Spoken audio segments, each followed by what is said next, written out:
Sometimes a single act of courage can change everything we thought we knew about the past. When we see someone in danger, the best of us don't hesitate. We act. Einar Thorgilson was hunting near a frozen lake when he heard ice crack. He dove into the freezing water and pulled out a young woman who was barely breathing. He carried her to his home and saved her life. But when the villagers came to see who he had rescued, they were shocked. The girl was Thyra, daughter of a powerful jarl, and everyone believed she had died 3 years ago in a raid. If she was alive, where had she been all this time, and why was someone trying to kill her now? What Einar didn't know was that saving this girl would pull him into a deadly mystery that would change both their lives forever. Before we jump back in, tell us where you're tuning in from, and if this story touches you, make sure you're subscribed, because tomorrow I've saved something extra special for you. The morning mist clung to the pine trees like the breath of sleeping giants, and Einar Thorgilson moved through it with the quiet grace that only comes from years of solitude. His footsteps made barely a sound on the frost-covered ground, despite his considerable size. Standing nearly 7 feet tall with shoulders broad enough to carry a grown man on each side, Einar had learned long ago that his presence could be either a comfort or a threat, depending entirely on how he chose to carry himself. Above his stone hearth hung a battle axe that had not tasted blood in 5 years. The weapon's iron head gleamed dully in the firelight, its handle worn smooth by countless battles he preferred not to remember. It served now as a reminder of who he had been, and who he was determined never to be again. The axe watched over his simple hall like a silent guardian of his past, a past he had buried as deeply as the winter snow buried the earth. His hall stood alone in a clearing 3 miles north of Vestvik, built with his own hands from the timber of trees he had felled himself. It was a modest structure by jarl standards, but spacious enough for a man who valued peace over prestige. The walls were thick and well chinked against the northern winds, and the roof was steep enough to shed the heavy snows that would soon blanket the land for months. A stone chimney rose from the center, sending steady streams of smoke into the gray morning sky. Inside, the furnishings were simple but well crafted. A long oak table dominated the main room, surrounded by benches he had carved during the long winter evenings. Shelves lined the walls, holding his few possessions: wooden bowls and cups, iron tools for hunting and farming, and a small collection of books, a luxury that marked him as educated, though few knew he could read. In the corner stood a loom where he wove his own cloth, another skill that would have surprised those who knew only his reputation as a warrior. The reputation preceded him wherever he went, whispered in the alehouses and around the cooking fires of Vestvik. They called him the Berserker's son, though his father had been no berserker, merely a man who had loved war too much and peace too little. They spoke of the battles Einar had fought in the southern kingdoms, of the fury that could overtake him when his blood ran hot, of the terrible strength in his hands when anger moved through him like wildfire. What they did not speak of, because they did not know, was why he had walked away from it all. They did not know about the last battle, the one that had shown him what he truly was when the rage took hold. They did not know about the young warrior who had looked up at him with dying eyes, a boy barely old enough to grow a beard, whose only crime had been standing on the wrong side of a meaningless conflict. They did not know that in that moment, Einar had seen his own soul reflected in the boy's fading gaze and found it wanting. So he had come north, to this place where the land was harsh but honest, where a man could live quietly if he chose his path with care. The villagers of Vestvik had welcomed him cautiously at first, more from fear than friendship. But over the years, they had seen that the giant in the woods was no threat to them. He brought them meat when hunting was good, helped with heavy work when asked, and kept to himself otherwise. They respected his solitude, and he respected their wariness. The village of Vestvik nestled in a natural harbor where the fjord curved like a protective arm around a collection of wooden buildings. Smoke rose from a dozen chimneys in the early morning light, and Einar could hear the distant sounds of daily life beginning. The lowing of cattle, the ring of a blacksmith's hammer, the voices of children already at play despite the early hour. It was a prosperous place, blessed with good fishing waters and fertile soil that supported crops even this far north.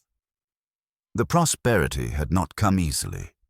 For 20 years, the village had thrived under the leadership of Jarl Gunnar Eriksson, a man who had balanced strength with wisdom, who had protected his people from raiders while fostering trade with distant settlements. Gunnar had been respected throughout the region, known for his fair dealing and his fierce protection of those under his care. His hall had been the largest in Vestvik, built of imported timber and decorated with fine metalwork that spoke of wealth earned through honest effort. But Gunnar was 3 years dead now, killed in the raid that had also claimed his daughter. The attack had come without warning on a summer morning, much like this one, when the village was at peace and the warriors were scattered. Sea wolves from the eastern islands had struck swift and hard, taking what they could carry and burning what they could not. Gunnar had died defending his hall, surrounded by enemies but never yielding. His daughter Thyra had been found floating in the harbor the next morning or so, everyone believed. The leadership of Vestvik had passed to Gunnar's cousin, Ragnar the Sharp-Tongued, a man with a silver beard and a talent for words that could cut deeper than any blade. Ragnar was competent enough, but he lacked his cousin's warmth. Where Gunnar had led through example and inspiration, Ragnar ruled through calculation and control. The village still prospered under his guidance, but it felt different now, more cautious, more afraid. Einar had known Gunnar, though not well. The jarl had come to his hall once, 2 years after Einar's arrival, ostensibly to welcome him to the area, but really to take his measure. They had sat by the fire and shared ale while Gunnar spoke carefully around the questions he really wanted to ask. Who was Einar? What had brought him north? What were his intentions toward Vestvik and its people? Einar had answered honestly, as much as he was able. He sought no trouble, claimed no authority, wanted only to live quietly in the woods and harm no one. Gunnar had studied him with intelligent eyes, weighing his words against his bearing, and finally nodded his acceptance. From that day forward, there had been mutual respect between them, though they rarely spoke. When news came of Gunnar's death, Einar had felt the loss more keenly than he had expected. Now, as he prepared for his morning hunt, Einar thought of the man who had given him peace and the daughter who had died too young. The forest around his hall was rich with game, deer and elk, wild boar, and smaller creatures that could fill a pot when larger prey was scarce. He hunted only what he needed, taking no pleasure in the killing but understanding it as part of the natural order. The forest provided, and he took only his fair share. His hunting gear was well maintained and familiar. A long bow of yew wood, its string checked and waxed against the morning damp. A quiver of iron-pointed arrows, each shaft straight and true. A sharp knife for field dressing his kills, and always, hanging from his belt, a hand-axe that was tool more than weapon, though it could serve both purposes if needed. He had crafted much of his gear himself during the long winter months, taking pride in work well done. The ice-fishing spear leaned against the wall near the door, its iron point sharp enough to pierce the thickest winter ice. He had made it the previous autumn, planning for the frozen months ahead when the lakes would be solid enough to walk upon.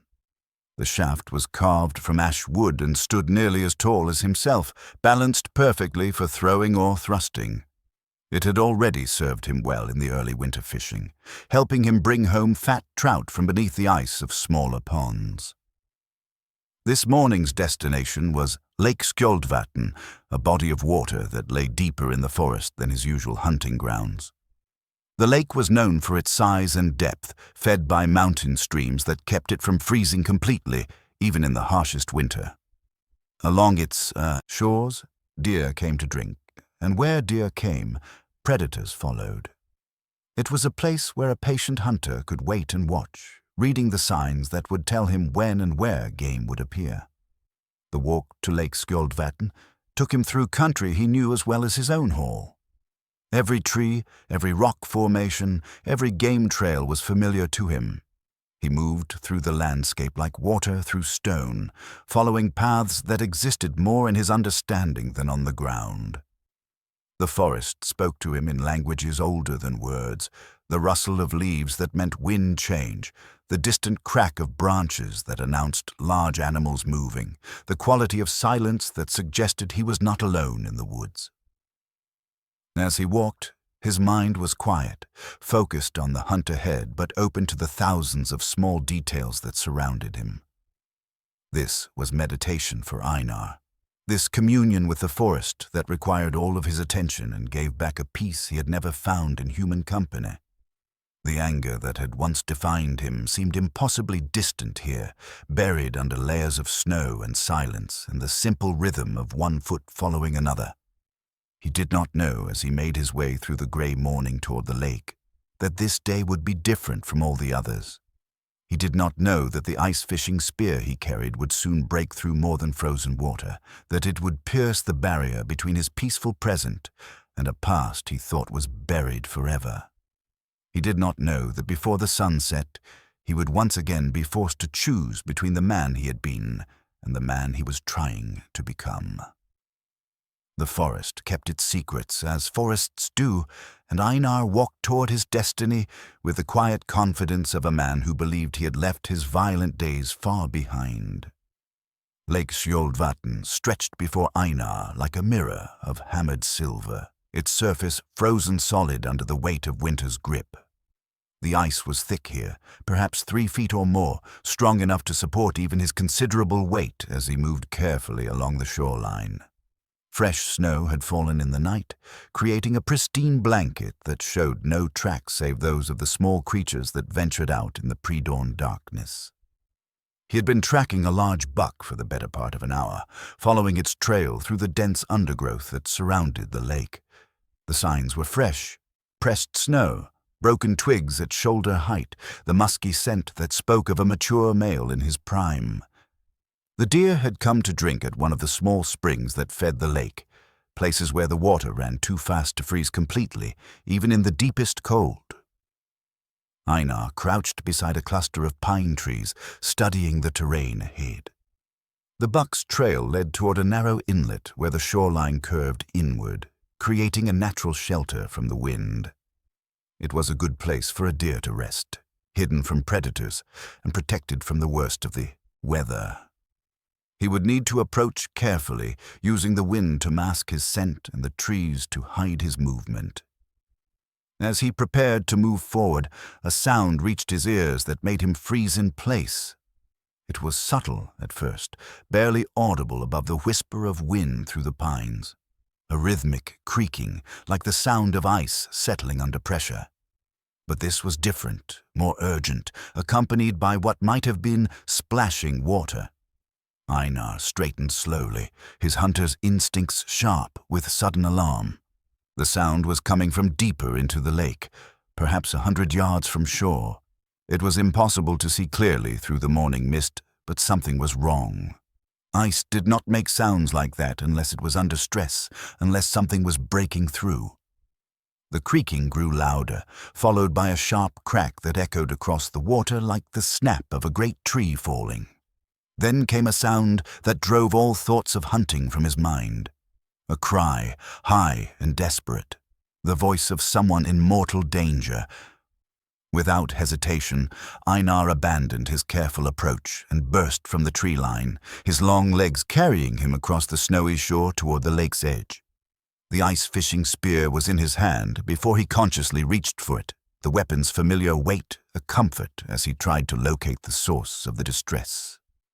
The mist was beginning to lift as the sun climbed higher, and now he could see it, a dark hole in the ice roughly 50 yards from shore, surrounded by a spider web of cracks that spread outward like broken glass. The water within the hole was black as night, and even as he watched, something pale appeared at its surface before disappearing again beneath the dark water. Someone had fallen through the ice. Einar did not pause to consider the risks or calculate the odds of success. He had heard the cry of someone drowning, and every instinct in his body demanded action. He stepped onto the frozen lake, testing the ice beneath his feet. It was solid here near the shore, but he could see where it thinned toward the center, where underground currents and the lake's depth created weak spots that could trap the unwary. Moving as quickly as he dared, he made his way across the treacherous surface, the spear held crosswise for balance. Behind him, his footsteps left deep impressions in the snow that covered the ice, marking his path like a trail of breadcrumbs. The hole grew larger as he approached, and he could hear the desperate splashing of someone fighting to stay afloat in water so cold it would kill within minutes. 20 yards from the break in the ice, he could see her clearly. A young woman with long dark hair that floated around her like seaweed, her pale face appearing and disappearing above the surface as she struggled to find purchase on the slippery edge. Her lips were already blue with cold, her movements growing weaker with each passing moment. "Hold on," he called out, though he doubted she could hear him over her own panicked breathing. "I'm coming." The ice groaned under his weight as he drew closer, warning sounds that spoke of further collapse to come. He dropped to his hands and knees, distributing his weight more evenly as he crawled the final distance to the edge of the hole. The young woman's eyes found his, wide with terror and fading hope. She tried to speak, but only managed a strangled gasp before the water closed over her head again. When she surfaced moments later, her struggles were noticeably weaker. Hypothermia was taking hold, shutting down her body's ability to function. She had perhaps a minute left before the cold claimed her completely. Einar extended the ice-fishing spear toward her, holding the base while offering her the pointed end. "Grab hold," he shouted. "I'll pull you out." Her frozen fingers fumbled for the spear, slipping off the smooth wood twice before finally managing to wrap around the shaft just below the iron point. The moment she had a grip, Einar began to pull, using his size and strength to drag her through the water toward the edge of the ice.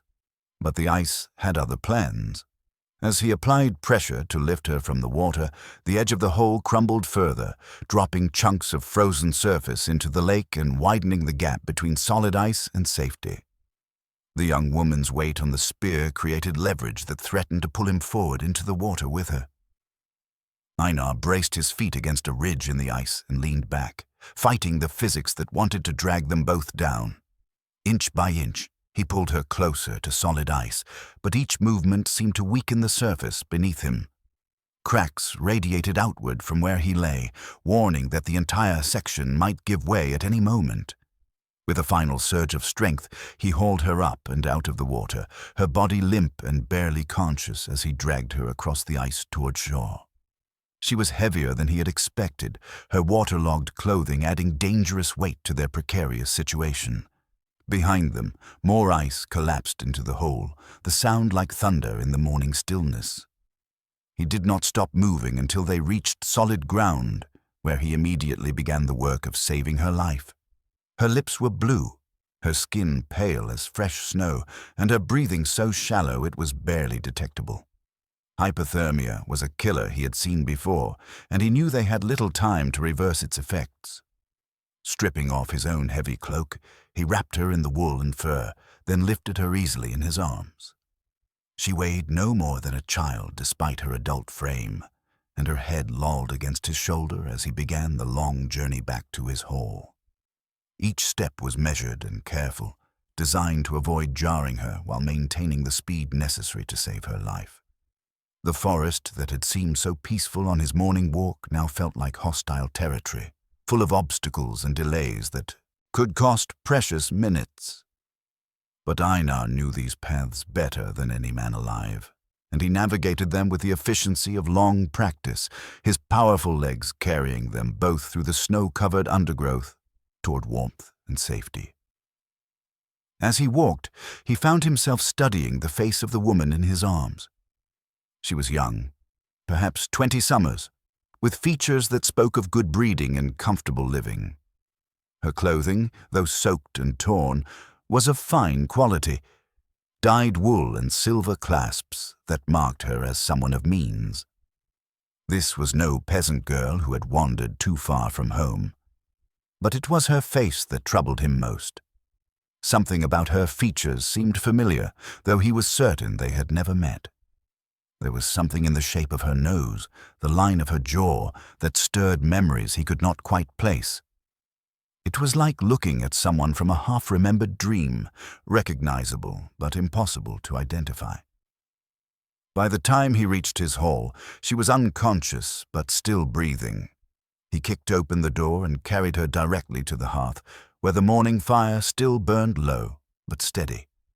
There was work to be done now, the careful business of bringing someone back from the edge of death, and Einar set about it with the methodical precision of a man who understood that every moment mattered. He had saved her life, but as he began to strip away her wet clothing and wrap her in dry furs, he had no idea that he had just pulled the past itself from those dark waters, or that the sleeping woman in his arms would soon turn his quiet world upside down. The work of saving a life from the grip of winter's cold was methodical and unforgiving. Einar had seen hypothermia before, during the harsh campaigns in the Eastern Kingdoms, and he knew that the next hour would determine whether the young woman lived or died. Her breathing was so shallow it barely stirred the fur he had wrapped around her, and her skin held the waxy pallor of someone whose blood had retreated deep into her core. He built up the fire first, feeding it with seasoned oak until the flames leaped high, and the heat began to push back the cold that had settled into the very stones of his hearth. The warmth was not enough by itself. Her body had lost the ability to generate heat, and external warmth could only do so much. She needed to be warmed gradually, carefully, or the shock could stop her heart entirely.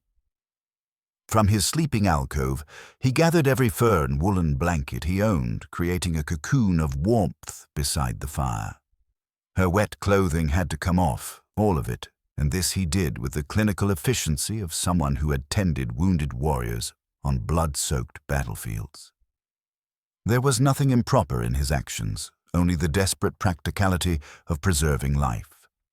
As he worked, removing first her outer cloak and then the fine woolen dress beneath, he noticed details that added to his growing sense that this woman was no common villager. Her dress was dyed a deep blue that spoke of expensive materials, and the silver brooches that held it were worked with intricate designs that required master craftsmanship. Around her neck hung a thin chain of silver, and though he did not examine it closely, he glimpsed what looked like a pendant hidden beneath her shift.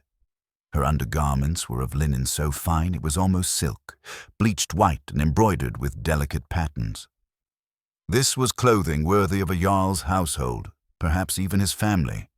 But what struck him most were her hands, soft and uncalloused, with nails that had been carefully tended. These were not the hands of a woman who worked in fields or kitchens, but of someone accustomed to a life of privilege. Once she was wrapped in dry furs, he began the slow process of warming her core. He heated stones in the fire and wrapped them in cloth, placing them carefully against her sides and back where they would warm her blood without burning her skin. He prepared warm broth from dried meat and herbs, spooning small amounts between her lips whenever she showed signs of consciousness. The pendant around her neck had shifted during his ministrations, and now he could see it clearly, a silver disc engraved with the image of a raven, wings spread wide. The design was familiar, though it took him several moments to place it. It was the seal of Jarl Gunnar's household, the mark of his family line that went back 6 generations. Einar had seen it on documents and official correspondence, but never worn as personal jewelry. Only family members were entitled to wear such a pendant. As this realization settled over him, he looked more closely at the woman's face, studying her features with new understanding. The shape of her eyes, the strong line of her jaw, the way her dark hair caught the firelight, all of it suddenly fell into place like pieces of a puzzle he had not known he was solving.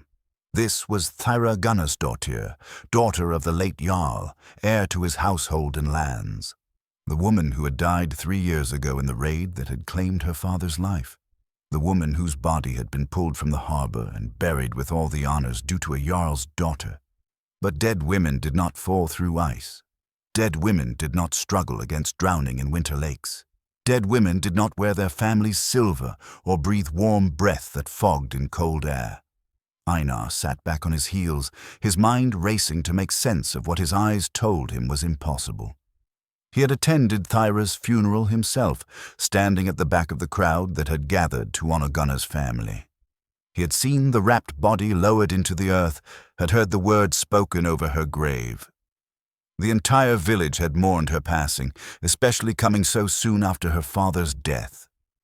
Yet here she was, very much alive, warming slowly under his furs while her heart beat steadily against his palm. There could be no mistake. The pendant alone would have identified her, but her face left no room for doubt. This was Thyra Gunnarsdottir, returned from the dead like something out of the old stories. As if summoned by his thoughts, she stirred beneath the furs, her eyelids fluttering as consciousness began to return. Einar leaned closer, watching for signs that she was truly awakening and not merely showing the restless movement that sometimes preceded death. Her lips, no longer blue but still pale, parted slightly as she drew a deeper breath. "Easy," he said softly, his voice barely above a whisper. "You're safe now. Don't try to move too quickly." Her eyes opened slowly, unfocused at first, then gradually sharpening as they found his face. They were green, he noticed, the deep green of forest pools in summer. For a long moment she simply stared at him, confusion evident in her gaze. "Where?" she began, but her voice cracked from cold and exhaustion. He offered her a cup of warm broth, supporting her head as she took small sips. "You're in my hall," he told her. "You fell through the ice at Lake Skjoldvatn. I pulled you out, but it was close. You nearly died."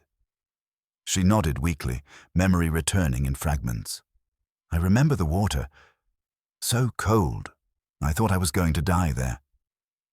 "What were you doing at the lake?" The question came out more sharply than he had intended, driven by his confusion over her impossible presence.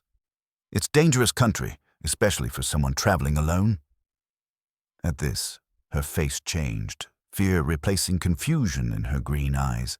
She struggled to sit up, ignoring his restraining hand. "I have to go," she said urgently. "They can't find me here. If they know where I am, who can't find you?" Einar asked, but she was already trying to push away the furs, to stand despite her obvious weakness. "You're in no condition to travel. You need rest and warmth." "You don't understand," she said, her voice stronger now but edged with panic. "I'm not supposed to be alive. They think I'm dead, and it has to stay that way." Einar caught her wrists gently but firmly, preventing her from standing. "I know who you are, Thyra Gunnarsdottir. I know you're supposed to be dead. What I don't know is how you survived, where you've been for 3 years, or why you're running from something that scares you more than drowning." The use of her name hit her like a physical blow. She sagged back against the furs, all fight going out of her in an instant. "You know," she whispered. "Then you understand why I have to go. If they find out I'm alive, if they discover what I know." "What do you know?" Einar asked quietly. She looked at him for a long moment, weighing her words carefully. When she spoke, her voice carried the weight of 3 years of hidden truth. "I know who really killed my father." The silence that followed Thyra's revelation stretched between them like a drawn bowstring, heavy with implications that Einar was only beginning to understand. He released her wrists and sat back, his mind working through the possibilities her words had opened. If what she claimed was true, then everything the village believed about Gunnar's death was a lie. "Tell me," he said simply. Thyra pulled the furs more tightly around herself, not from cold, but from the weight of secrets she had carried alone for 3 years. When she spoke, her voice was barely above a whisper, as if speaking too loudly might summon the very dangers she had been hiding from. "The raiders who attacked Vestvik were not strangers," she began. "I recognized some of them. Men who had visited our hall, who had shared our table and drunk our ale. Men who knew exactly where to find the silver, where my father kept his weapons, which buildings held the most valuable goods." Einar felt a chill that had nothing to do with the winter air seeping through his walls. You're saying it was betrayal from within. Not just betrayal, Thyra said, her green eyes heartening with old pain. Murder planned and paid for. The raid was meant to look random, the work of sea wolves seeking easy plunder. But it was an execution disguised as a robbery.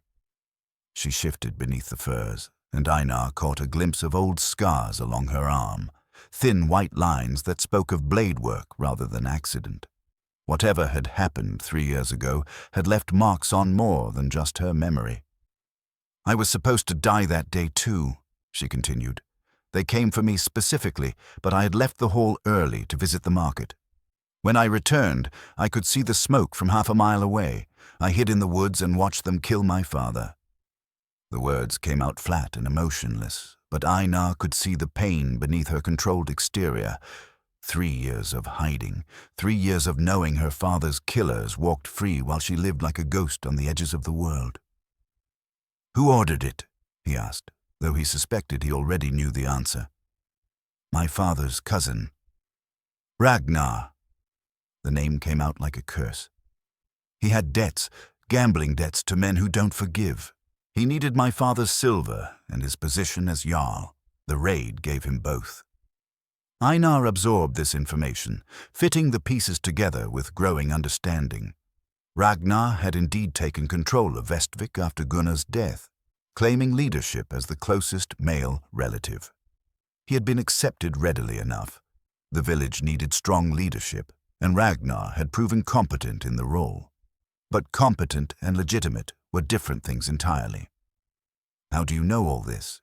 He asked. From beneath her furs, Thyra produced a small object, a carved bone token no larger than her thumb. Einar recognized it as a messenger's seal, the kind used to authenticate important communications. The carving showed 2 ravens facing each other, and beneath them a series of runes that marked it as belonging to a specific household. One of the raiders dropped this during the attack, she explained.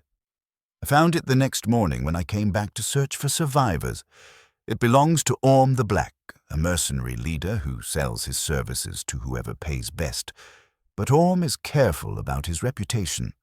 He only takes contracts from established clients, men who can afford his prices and guarantee his safety afterward. She turned the token over in her pale fingers, and Einar could see more runes carved into the reverse side, a date and what looked like payment terms. I spent 2 years tracking down Orm's men, learning what I could about their contract. One of them, a young fool named Eric who drank too much ale, told me about the man who had hired them. Described him perfectly. Tall, silver beard, scar on his left hand from a training accident in his youth. Ragnar has such a scar. The evidence was circumstantial but compelling, especially combined with Ragnar's convenient rise to power following the raid. But Einar understood why Thyra had remained hidden rather than bringing her accusations to light. Ragnar was now the established jarl, accepted by the village and recognized by neighboring settlements. Thyra was supposedly dead, with no legal standing and no allies to support her claims. Why surface now? He asked. Why take the risk of being seen? Thyra's face darkened, and for the first time since she had awakened, true fear crept into her voice. Because Ragnar has arranged a marriage for himself to Astrid Olafsdottir, daughter of the Jarl of Nordheim. The alliance will make him untouchable, give him the military support he needs to eliminate any threats to his position, including you, especially me. As long as I'm alive, I'm proof that his claim to leadership is built on murder. He's been searching for me, quietly but persistently. His men have been asking questions in distant villages, offering rewards for information about a young woman matching my description. The net is closing, and soon there will be nowhere left to hide. Einar studied her face, seeing the exhaustion that went deeper than physical weariness. 3 years of running, 3 years of looking over her shoulder, 3 years of carrying the burden of truth with no way to share it safely. It was a wonder she had survived this long. What were you planning to do?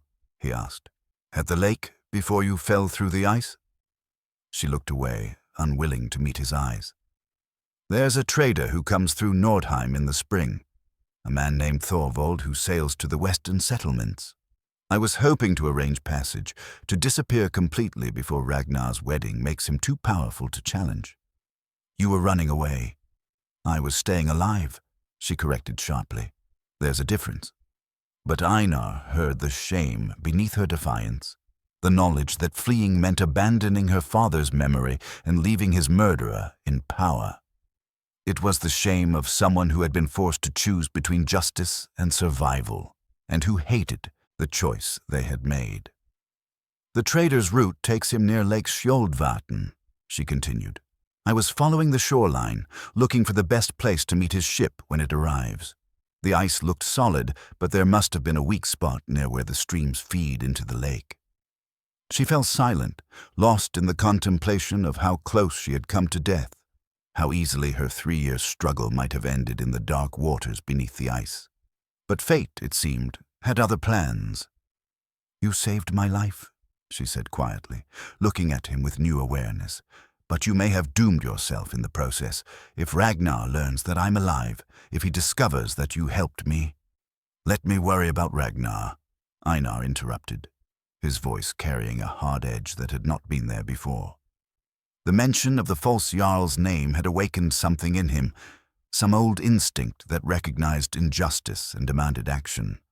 For the first time since awakening, Thyra smiled, a small, tired expression that transformed her pale features. You don't know what you're saying. Ragnar commands 30 sworn warriors, and they believe him to be their rightful jarl. You're one man, living alone in the woods. Einar looked up at the battle-axe hanging above his hearth, its iron head gleaming in the firelight like a promise waiting to be fulfilled. Perhaps, he said quietly, but I'm not just any man. The next 3 days passed in careful routine as Thyra regained her strength and Einar wrestled with decisions he had hoped never to face again. She remained inside his hall, hidden from any chance observers, while he maintained the appearance of his normal, solitary life. Each morning he checked the forest paths for signs of searchers. Each evening he returned with reports that the woods remained quiet. But quiet, he had learned long ago, could be deceptive. On the 4th morning, as he prepared to leave for his usual hunting rounds, Thyra stopped him with a hand on his arm. She had recovered much of her color and strength, though she still moved carefully and tired easily.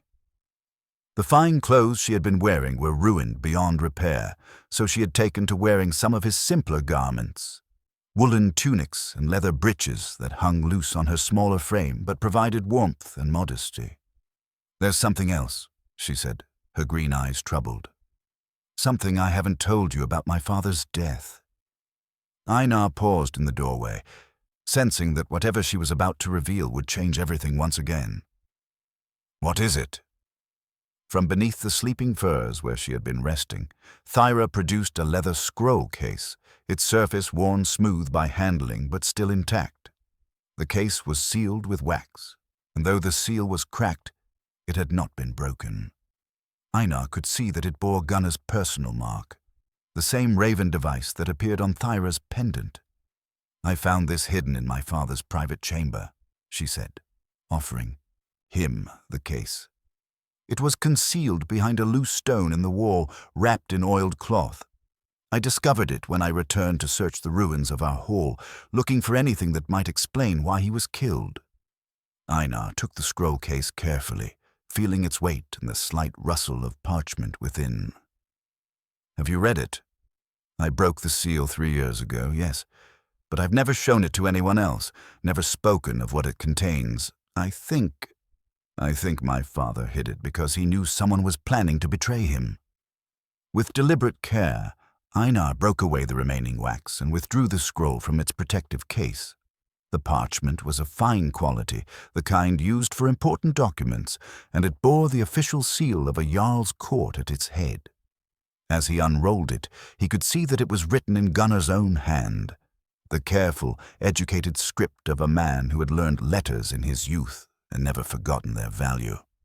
The document was dated 2 months before the raid that had claimed Gunnar's life.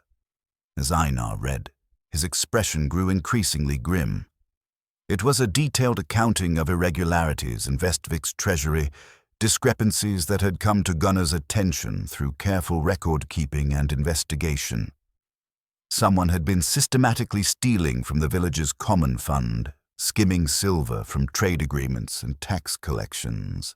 The amounts were significant, enough to notice, but spread over enough time to make discovery difficult. But what made the document truly damning was the conclusion Gunnar had reached through his investigation. The theft was not the work of some external enemy or corrupt underling. It was being carried out by someone with access to the treasury, someone who understood the village's financial systems well enough to hide his tracks. Someone like Ragnar, who had served as Gunnar's advisor on matters of trade and taxation. "Your father was building a case against his cousin," Einar said, looking up from the scroll.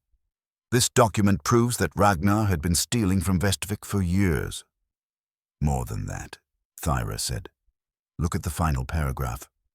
Einar read the conclusion again, noting details he had missed in his first examination. Gunnar had not merely discovered the theft. He had identified the likely culprit and was planning to confront him. The document ended with a note that he intended to present his evidence to the village council within the month, seeking justice for the crime and restitution for the stolen silver. "He never got the chance," Thyra said quietly. "The raid came first."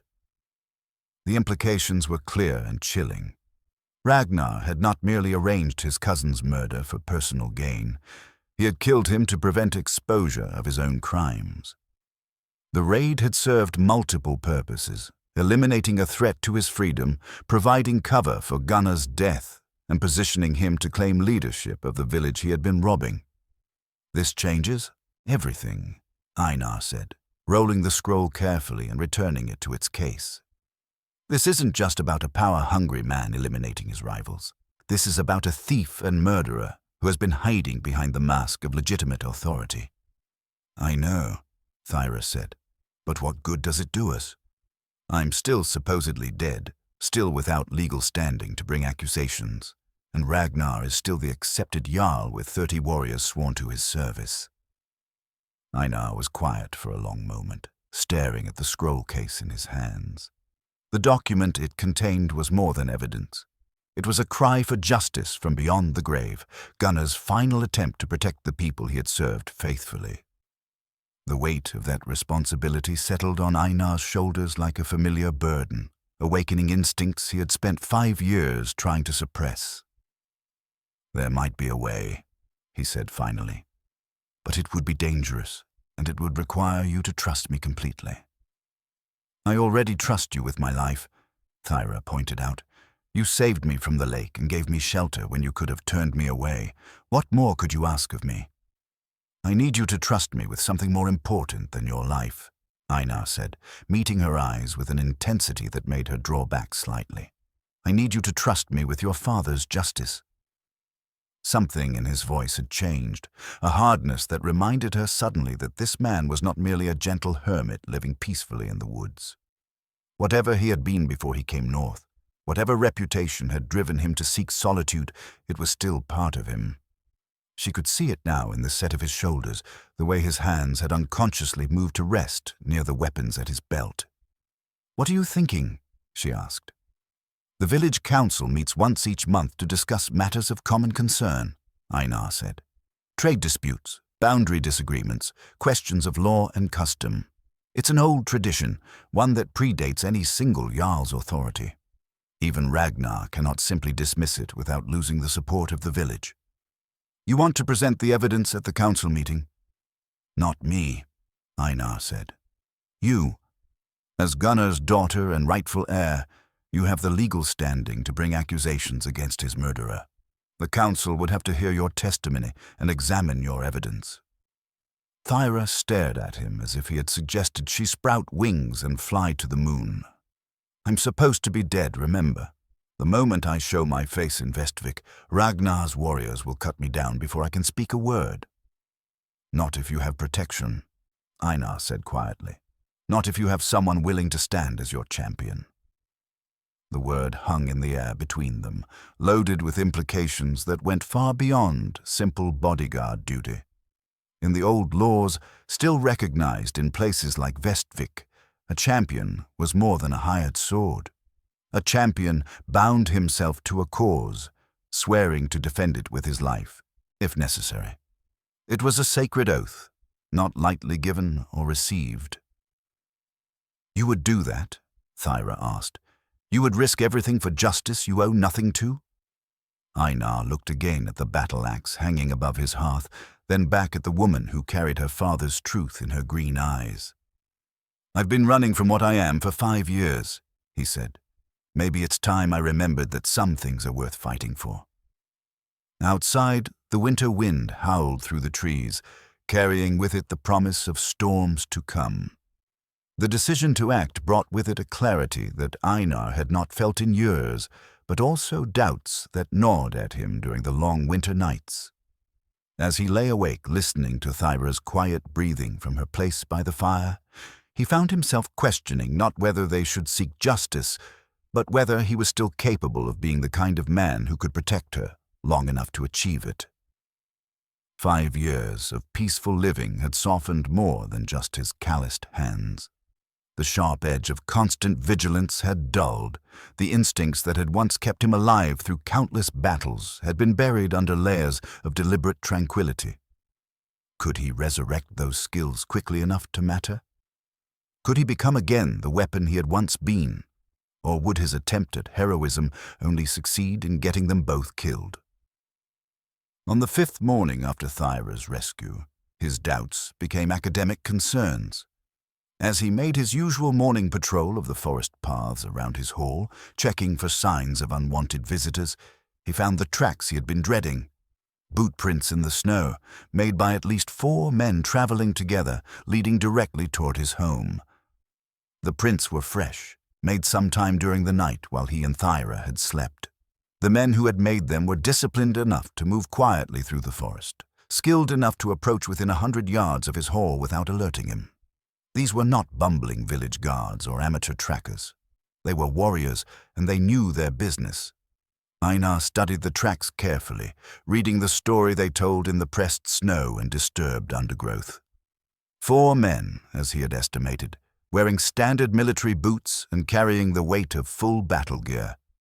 They had approached from the east, moving in single file to minimize their trail, and had taken position in the tree line where they could observe his hall without being seen.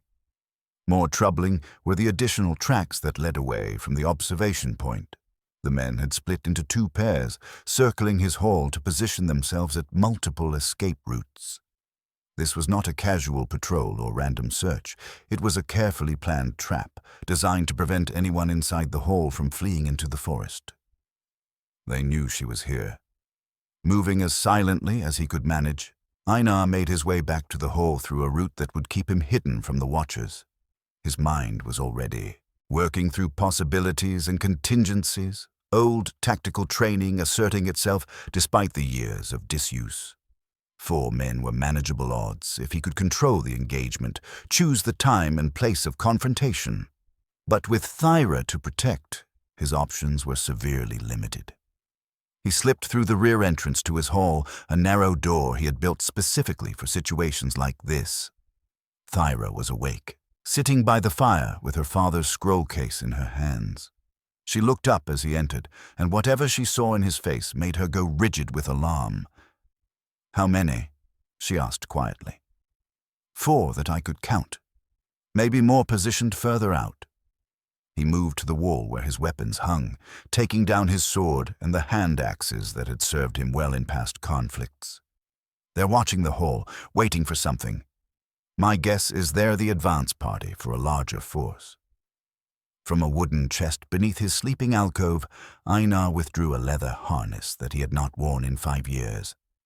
It was designed to hold weapons within easy reach while allowing full freedom of movement, the working gear of a professional warrior rather than a farmer or hunter. As he strapped it on, muscle memory guided his hands through fastenings and adjustments that felt both foreign and familiar.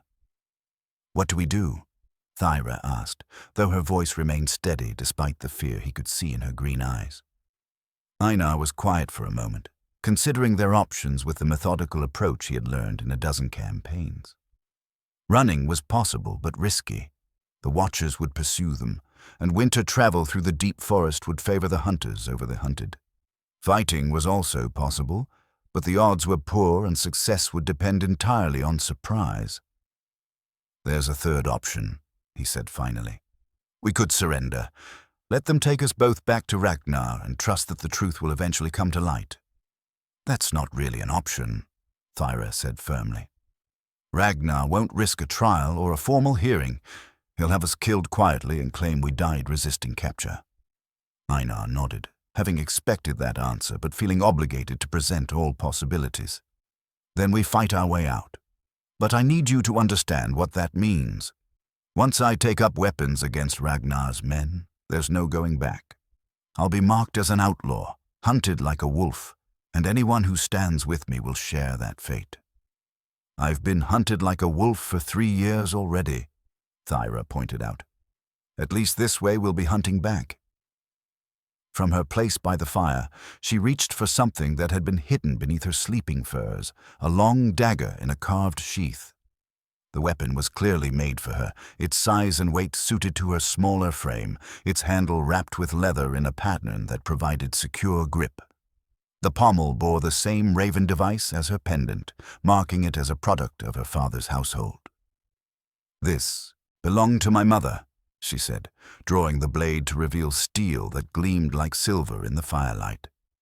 "She carried it during the raids in her youth, before she married my father and took on the duties of a jarl's wife. I've been practicing with it during my years in hiding." Einar studied the weapon with professional interest. It was well made and well maintained, its edge sharp enough to split hair. More importantly, the way Thyra held it spoke of genuine training rather than hopeful amateur enthusiasm. She might not be a warrior, but she was not helpless either. "Can you use it?" he asked. "Well enough to keep them from taking me alive," she replied grimly. The sound of approaching footsteps interrupted their planning. Heavy boots on snow, moving without any attempt at concealment. The Watchers had apparently decided that the time for stealth was over. "Einar Thorgilson," a voice called from outside the hall. "We know you're in there, and we know you have the girl. Send her out, and no one needs to get hurt." Einar recognized the voice. Bjorn the Red, one of Ragnar's most trusted captains and a man with a reputation for brutality that made even hardened warriors uncomfortable.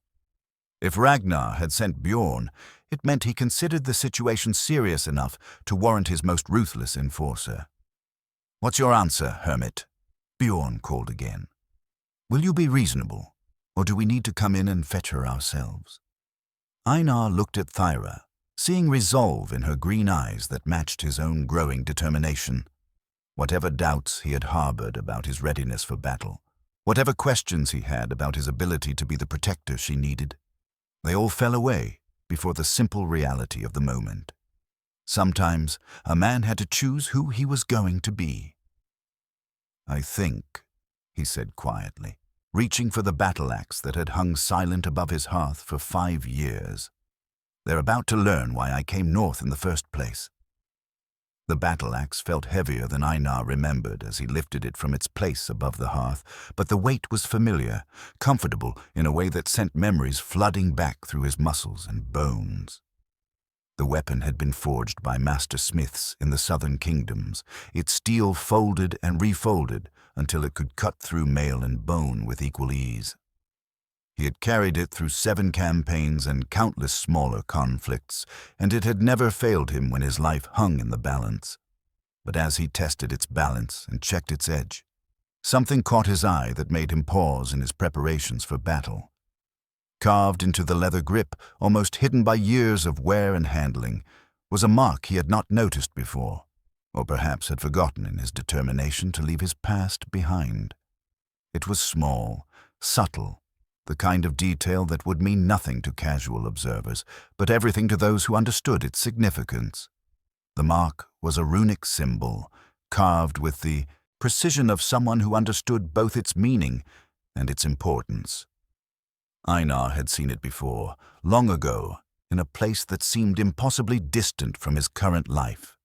It was the personal mark of Jarl Gunnar Eriksson. His mind raced as implications cascaded through his thoughts like stones down a mountainside. This axe, his most trusted weapon, bore the mark of the man whose daughter now stood beside him preparing for battle. How was such a thing possible? When had their paths crossed before, and why did he have no memory of receiving such a gift? "Where did you get that weapon?" Thyra's voice was sharp with sudden recognition. She was staring at the axe in his hands with an expression that mixed shock and growing understanding. Einar began, then stopped as memories began to surface, images he had buried so deeply that they felt like dreams from another life. A younger man with kind eyes and a silver beard, standing in a weaponsmith's shop in the city of Hedeby. A conversation about honor and justice, about the weight of leadership and the price of keeping peace. A gift given in recognition of service rendered, though the details remained frustratingly vague. "Gunnar gave this to me," he said slowly, the words feeling strange as they left his mouth. "Years ago, before I came north. I'd forgotten. No, I had made myself forget." "When?" Thyra demanded, moving closer to examine the weapon that had belonged to her father. "When did you know him? Why would he give you something so valuable?" The memories were coming faster now, triggered by the shock of recognition. Einar saw himself as he had been 7 years ago, younger, angrier, still consumed by the battle fury that had defined his life as a warrior. He had been serving as a mercenary captain in the southern conflicts, leading a band of fighters whose reputation for effectiveness was matched only by their capacity for violence. "There was a dispute," he said, his voice distant as he remembered. "A border conflict between two minor jarls who couldn't settle their differences through negotiation. Your father was called in to mediate, to find a peaceful solution before the fighting spread to neighboring territories." Thyra nodded, recognizing the description. He did that often in his younger days. Before he settled in Vestvik, he traveled extensively as a peacebringer. It was how he built the alliances that kept our village safe for so many years. One of the jarls, I can't even remember his name now, decided that he preferred war to compromise. He hired my company to eliminate the mediators and blamed the deaths on his enemy. It was a dishonorable contract, but the pay was extraordinary. The shame of that time washed over Einar like a cold wave. He had been a different man then, driven by greed and the intoxication of violence, caring nothing for honor or justice so long as his blade stayed sharp and his purse stayed full. It was the kind of man he had sworn never to be again, but the memories remained, stark and unavoidable. "What happened?" Thyra asked, though her voice suggested she had already guessed. "I accepted the contract," Einar continued, forcing himself to confront the truth he had spent years trying to forget. "My men and I were to ambush your father's party on their way to the peace negotiations, kill them all and make it look like the work of bandits or enemy raiders." Outside the hall, Bjorn's voice called again, demanding an answer to his ultimatum. But the sound seemed to come from a great distance, less important than the confession that was pouring out of Einar like blood from an opened wound. "We set the ambush perfectly. Your father's party was small, lightly armed, trusting in the neutrality that was supposed to protect diplomats and peace-bringers. They rode right into our trap, and we had them surrounded before they knew what was happening." Thyra's face had gone pale, but her green eyes never left his. "You tried to kill my father." "Yes," Einar said simply, "and he saved my soul." The memory was crystal clear now, every detail sharp and painful. Gunnar had not begged for his life or offered bribes when he realized what was happening. Instead, he had looked directly at Einar and spoken words that had haunted him ever since. "He said he knew who I was," Einar continued, "said he had heard stories of my skills and my reputation. Then he asked me a single question that changed everything. Is this the man you want to be remembered as?" It seemed impossible that such simple words could have such power, but they had cut through Einar's anger and greed like a blade through silk. For the first time in years, he had seen himself clearly, not as a legendary warrior or skilled captain, but as a common murderer hiding behind pretty words about honor and skill. "I called off the attack," Einar said. "Told my men the contract was void, that we would not be completing the mission. Most of them followed my orders, but some, the ones who cared more about gold than loyalty, tried to continue the ambush without me." "What did you do?" "I fought them," Einar said quietly. "I turned my sword on my own men to protect the people I had been hired to kill. Your father and his companions survived, but 3 of my former brothers-in-arms did not. It was the first time I'd ever killed men who trusted me, and it nearly broke my mind." Afterward, when the immediate danger had passed, Gunnar had approached him with an understanding that had seemed almost supernatural. The jarl had recognized the crisis of conscience that was tearing Einar apart, had seen the potential for redemption in a man who had thought himself beyond saving. "He gave me this axe as a symbol," Einar said, hefting the weapon that now felt impossibly heavy in his hands. "Not of the warrior I had been, but of the man I could become if I chose a different path. He said that steel could cut both ways. It could destroy or it could protect, and the choice was always in the hands of the one who wielded it." "He never told me," Thyra said softly. "In all the years after that, he never mentioned meeting you or saving you from yourself." "He wouldn't have. Your father was the kind of man who did good deeds quietly, without expecting recognition or gratitude. He gave me a chance to start over, and I've spent every day since then trying to be worthy of that gift." The irony of the situation was not lost on either of them. The man who had once tried to murder Gunnar Eriksson was now the only person standing between Gunnar's daughter and the forces that wanted her dead. The weapon that had been given as a symbol of redemption was about to be used to protect the child of the man who had made that redemption possible. "Does it change anything?" Einar asked, meeting her eyes directly. "Knowing what I was, what I tried to do to your family." Thyra was quiet for a long moment, studying his face with the same intelligent gaze that had characterized her father. When she finally spoke, her words carried the weight of a judgment that would determine both their fates. "My father was a good judge of character," she said finally. "If he saw something in you worth saving, then I trust his judgment. The question isn't what you were, it's what you choose to be now." Outside, the sound of approaching footsteps grew louder as Bjorn and his men grew tired of waiting for an answer.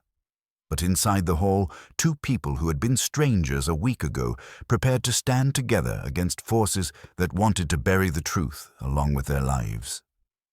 Einar gripped the axe that bore her father's mark, feeling the weight of destiny settling around his shoulders like a familiar cloak.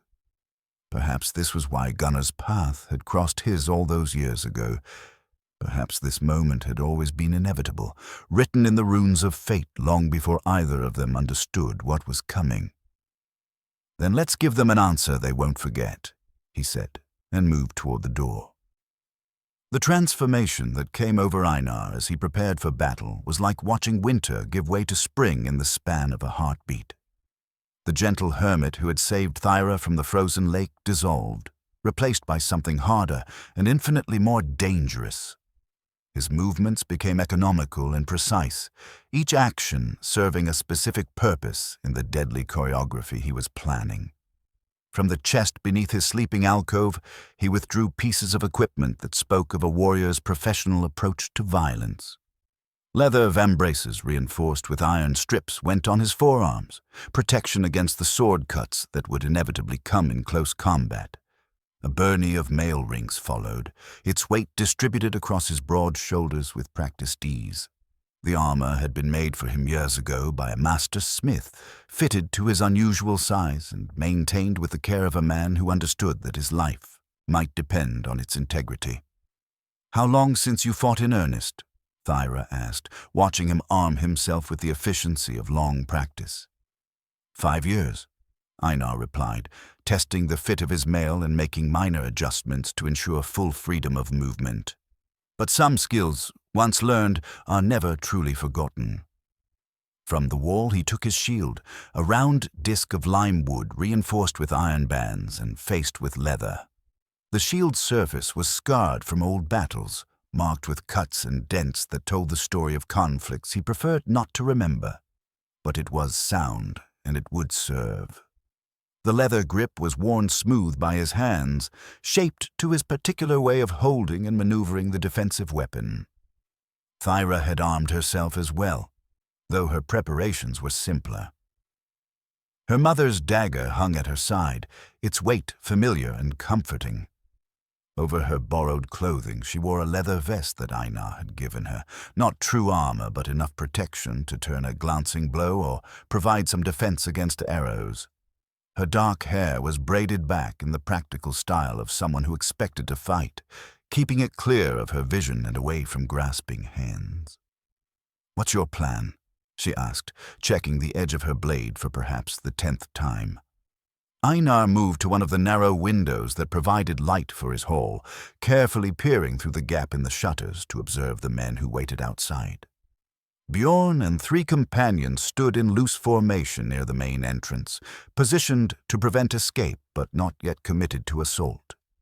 They were professional warriors, he could see, armed with swords and axes, protected by mail and carrying shields.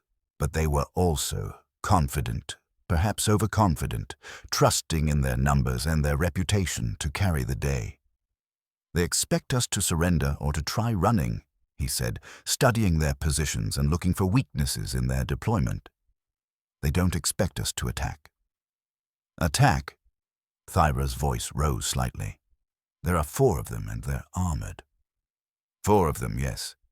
But they're standing in the open, without cover, convinced that they're the hunters rather than the hunted."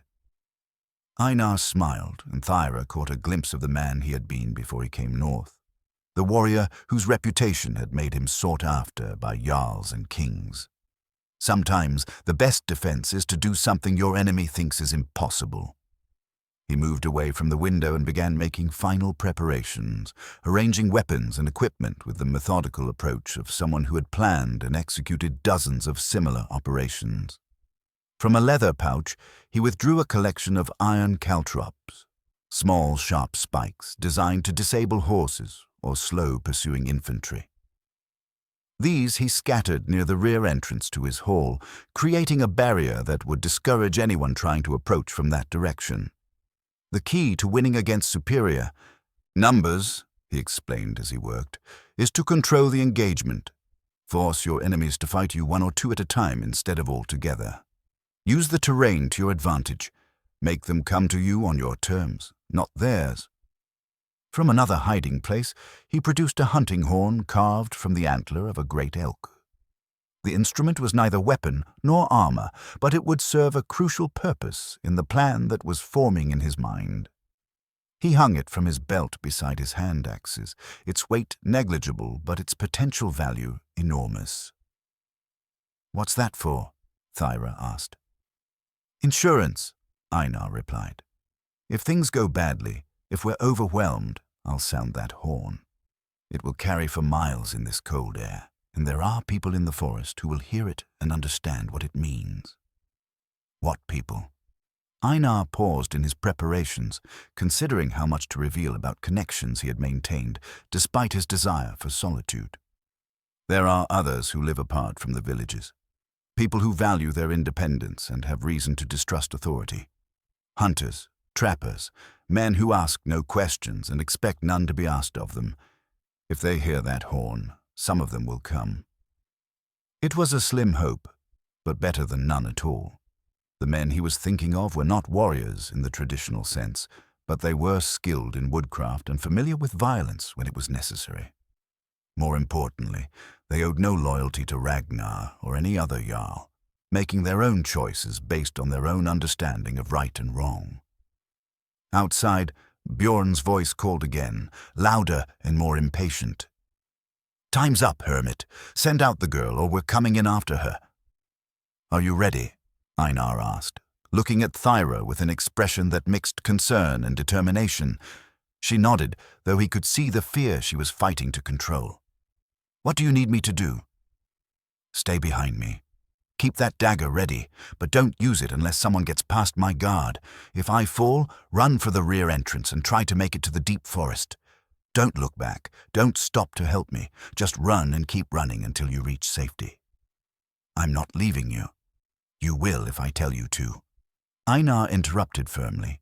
"Your father's justice is more important than either of our lives. If you survive, you can still expose Ragnar's crimes. If we both die here, the truth dies with us."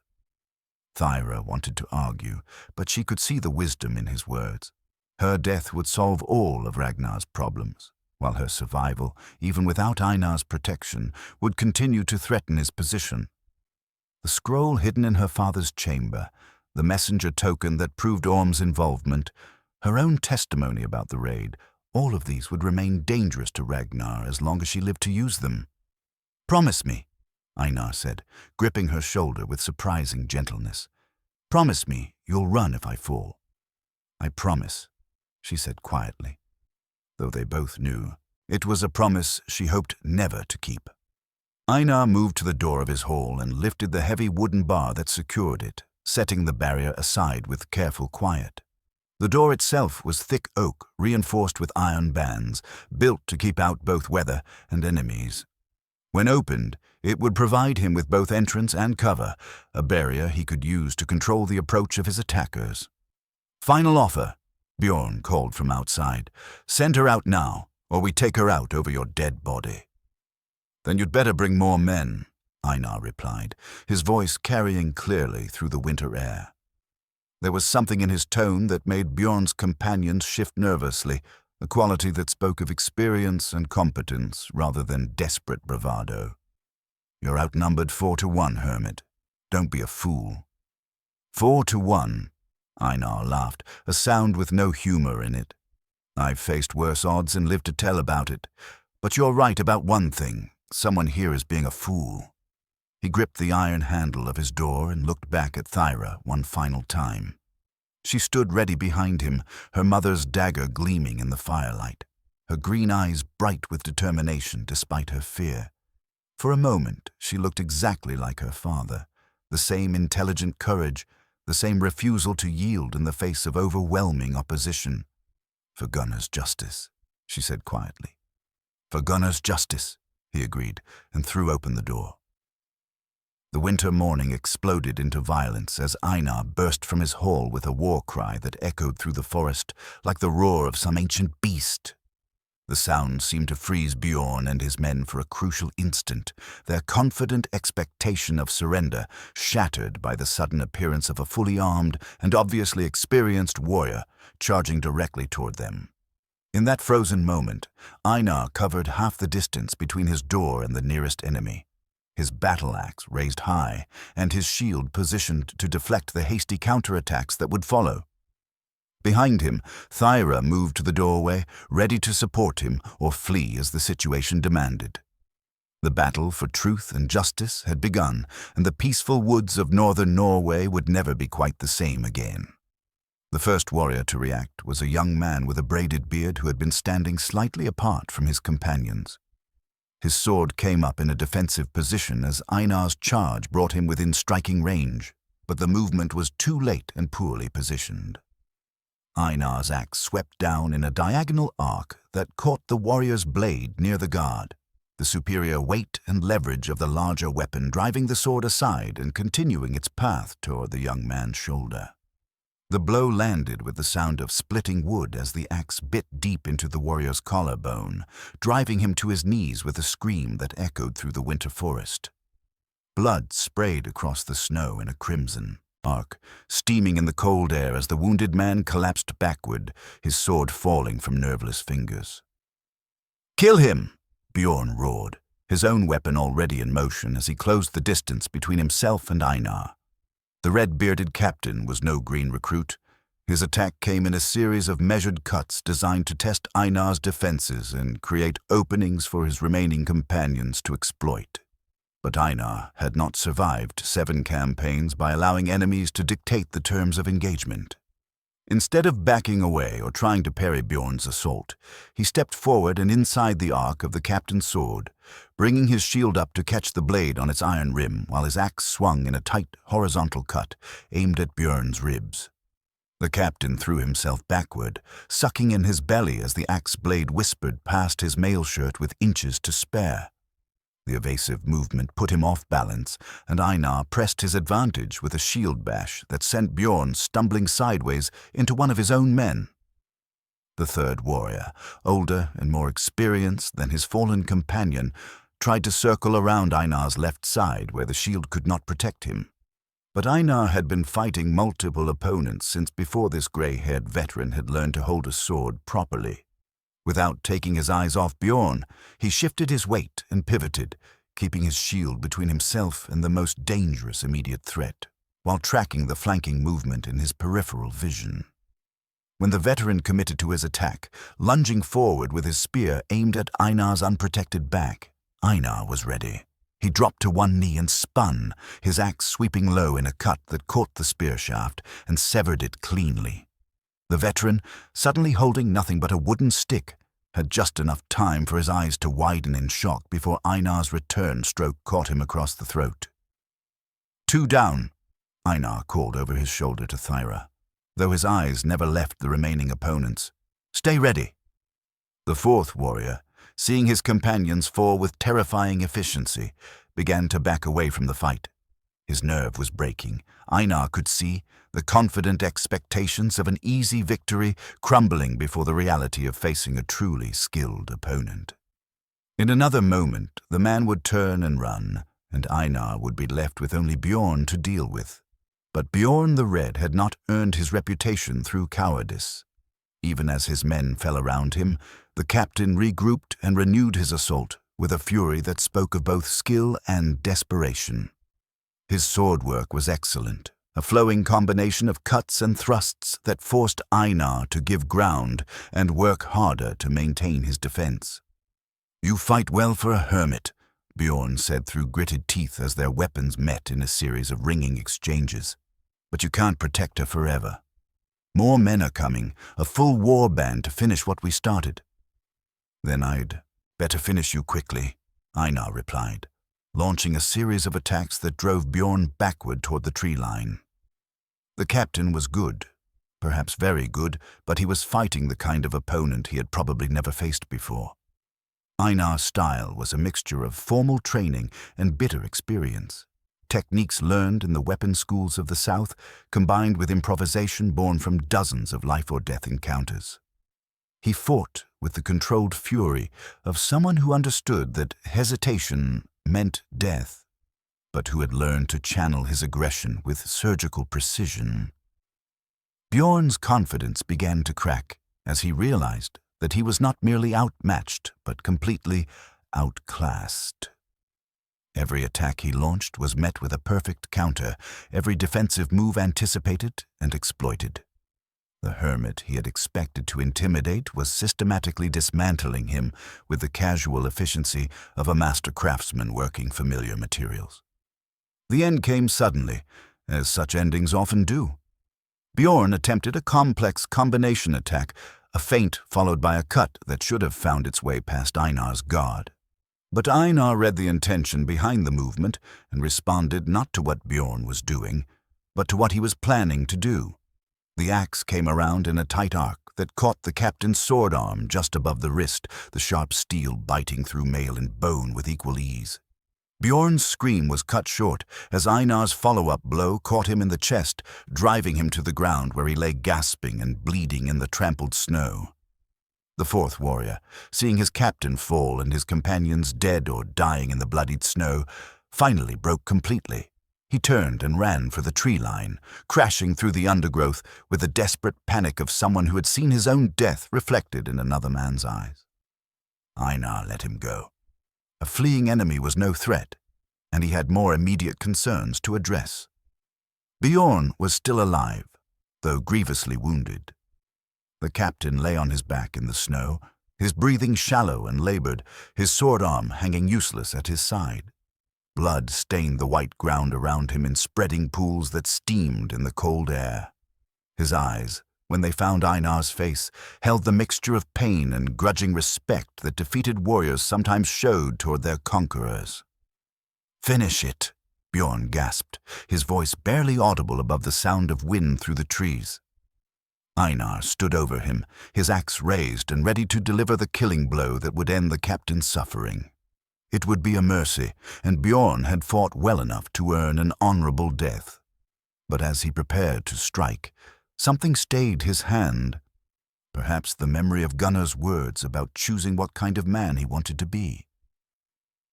"Tell me about Ragnar's plans," Einar said instead, lowering his weapon slightly. "Tell me what he's preparing for Thyra, and I'll make your death quick and clean." Bjorn's laugh was more of a cough, sending flecks of blood onto his lips. "You think this changes anything? Killing us just proves you're the monster Ragnar said you were. The village will hunt you like a rabid wolf." "The village will hear the truth," Einar replied.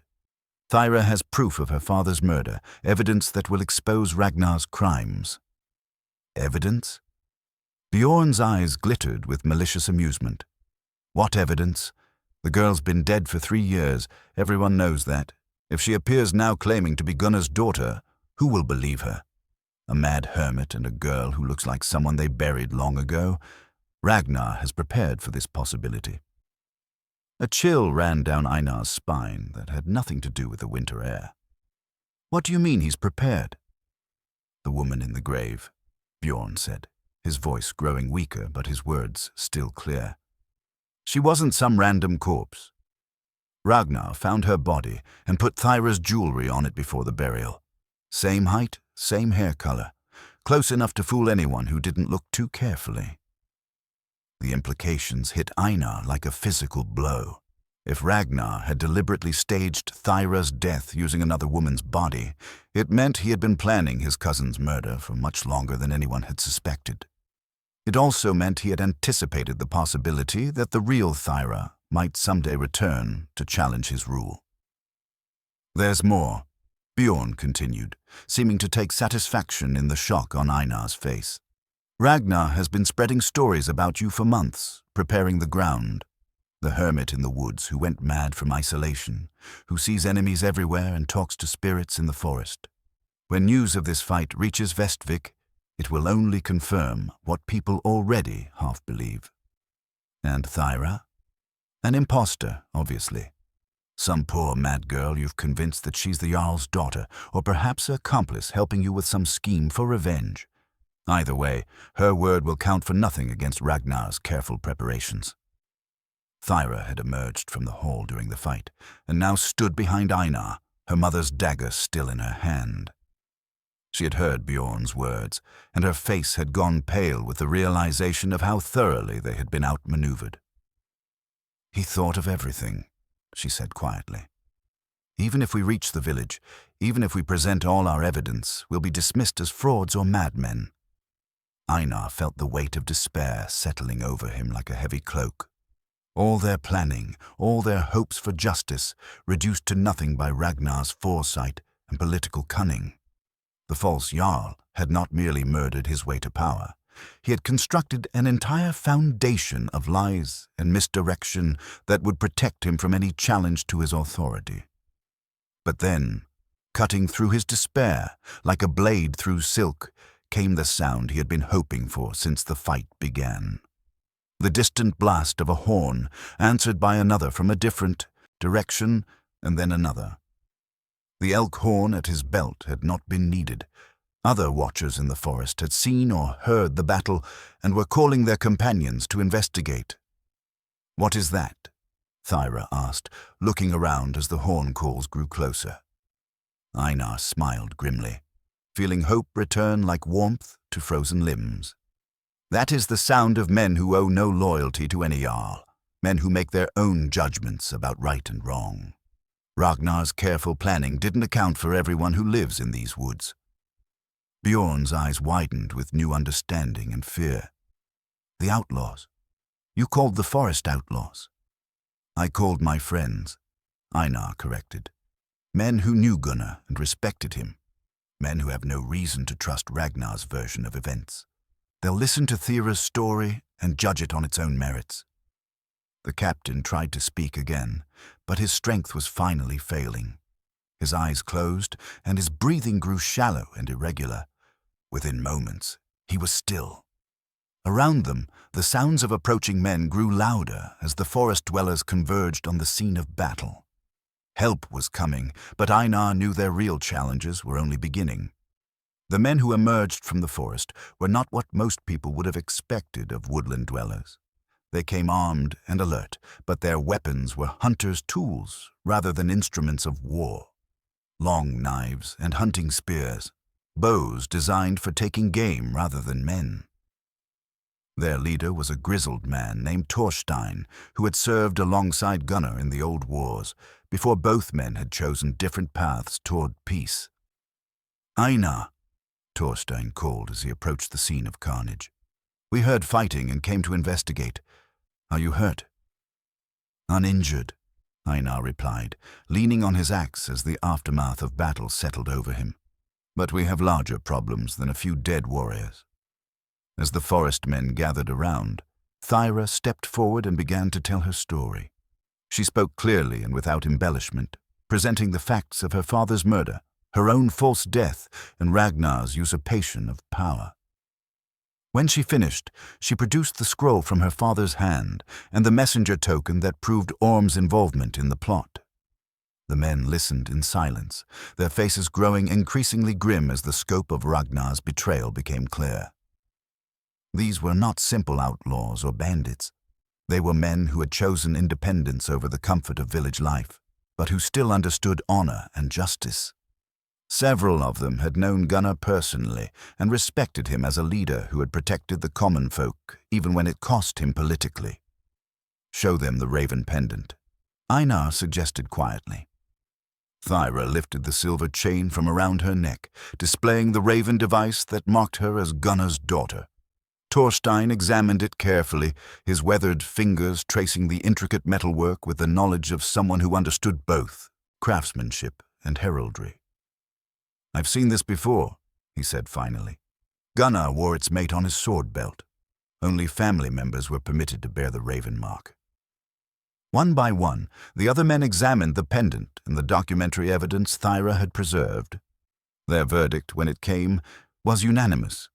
She was who she claimed to be, and her accusations against Ragnar had the ring of truth.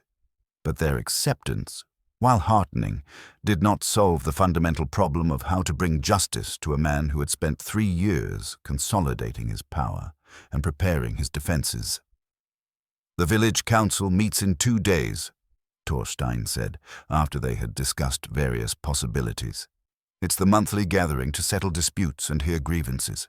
If we could get Thyra there safely, if we could present her evidence before the assembled villagers—" "Ragnar will never allow it," another man interrupted.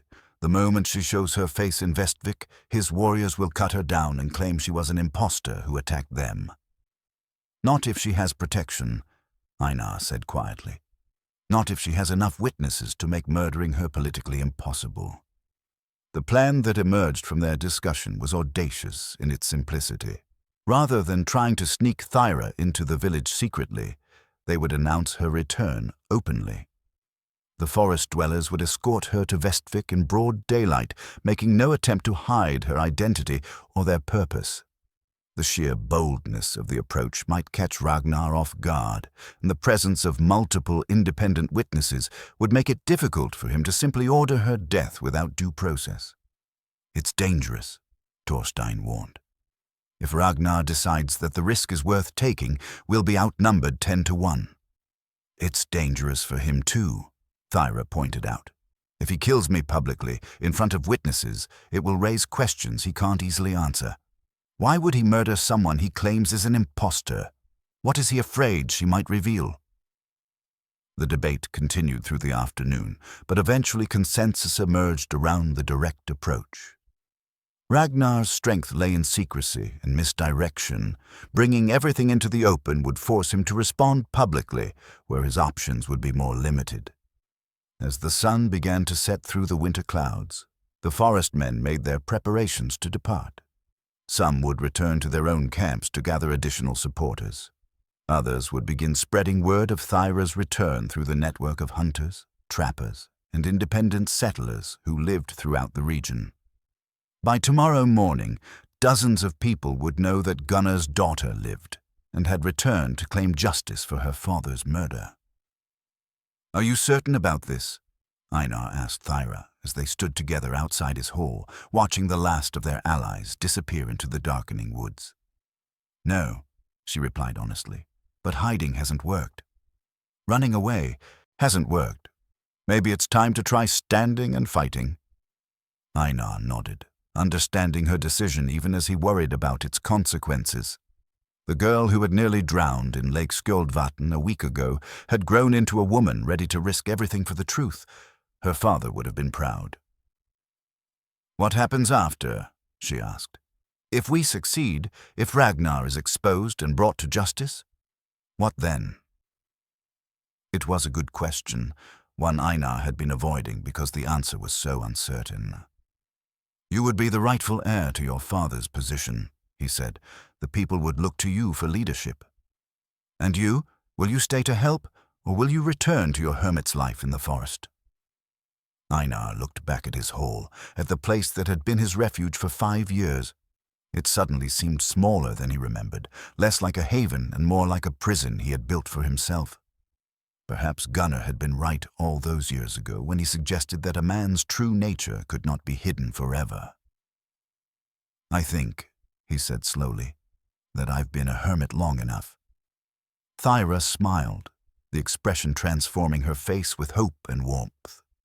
"Then we'll face whatever comes next together."